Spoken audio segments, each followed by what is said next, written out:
Kull pajjiż membru fl-Unjoni Ewropea għandu s-sovranità kollha biex jiddeċiedi u jekk jagħtix iċ-ċittadinanza b'investiment. Kienu diversi drabi fejn l-Qorti Ewropea sostniet li kull stat membru fl-Unjoni għandu dritt li jiddeċiedi hu stess jekk jagħtix iċ-ċittadinanza jew le.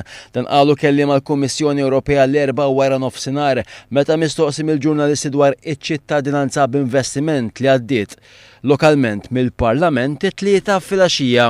Għaldaqstant il-Kommissjoni għamlet ċara li din hija kwistjoni nazzjonali u mhux Ewropea. Member states have full sovereignty to decide how and to whom they grant their nationality. The European Court of Justice has on several occasions confirmed the principle of international law that it is for each member state to lay down the conditions for the acquisition of its nationality.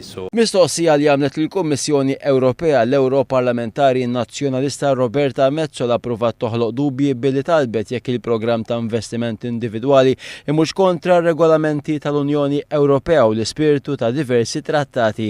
Iżda l-Kummissjoni Ewropea sostniet li din kienet kwistjoni purament nazzjonali. Intant il-programm ta' investiment individwali li issa għadda mill-Parlament Wantiż biex jattira aktar investiment u jkattar il-ġid fl-ekonomija ta' pajjiżna.